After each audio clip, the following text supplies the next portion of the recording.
Greetings, this is Daniel's Prophecy of End Times, Part 4, Section number 2. We look at Daniel 12:8 literally, and I myself heard, and I comprehended, or understood not. And I said, Lord, what thing of these last particular things? Once again, Daniel declares that he heard things which he did not understand. Therefore, he asked for clarification. Verse 9 literally says, and he said, come here, Daniel, because the words having been secreted and remaining so themselves, and having been sealed and remaining so themselves, until an intermination season of time. Daniel is summoned, come here. Then he is reminded that some things have been secreted and were to remain so until the season of termination, while others had been sealed up also. The same word is used again in Daniel 12:13, where he is reminded that he will have died and will await the resurrection from the dead to eternal life, and then he will witness the fulfillment of these things. Daniel 12:10 literally says, many they shall be chosen after being tested, and they should be being white, and they should be being purified with fire. And being wicked ones, they shall be doing wicked, that is contrary to the law, and they all being wicked ones shall not comprehend. And the wise one being wise ones, they shall comprehend or understand.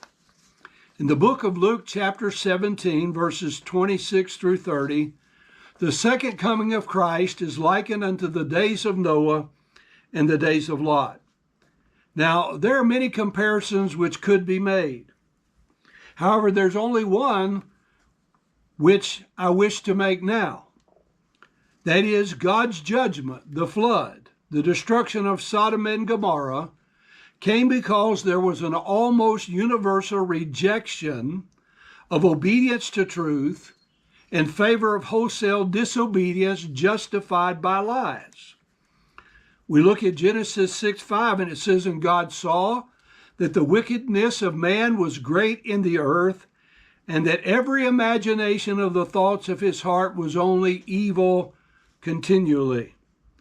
In Genesis 19:1, it says, that's before the flood, now before Sodom and Gomorrah's destruction. Two angels came to Sodom at even, and Lot sat in the gate of Sodom. And Lot, seeing them, rose up to meet them, and bowed himself with his face to the ground. And he said, behold, now, my lords, turn in, I pray you, into your servant's house, and tarry all night, and wash your feet, and you shall rise up early and go your ways. And they said, nay, or no, but we will abide in the street all night.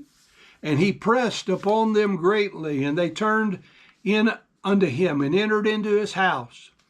And he made them a feast, and did bake unleavened bread, and they did eat. But before they lay down, the men of the city, even the men of Sodom, compassed the house round, both old and young, all the people from every quarter. And they said unto Lot, and said unto him, where are the men which came into thee this night? Bring them out unto us, that we may know them. And Lot went out unto the door unto them, and shut the door after him. And he said, I pray you, brethren, do not so wickedly. Behold, now I have two daughters which have not known man. Let me, I pray you, bring them out unto you, and do ye to them as good in your eyes. Only unto these men do nothing, for therefore came they under the shadow of my roof. And they said, stand back. And they said again, this one fellow came in to sojourn, and he will needs be a judge. Now will we deal with thee worse than with them. And they pressed sore upon the man, even Lot, and came near to break the door. See, they knew what they were doing was wrong, but they did not want to be told so. And you need to take knowing the men and knowing the daughters, which had not known men, in the sexual connotation that it implies, and we'll see that more developed in the next message.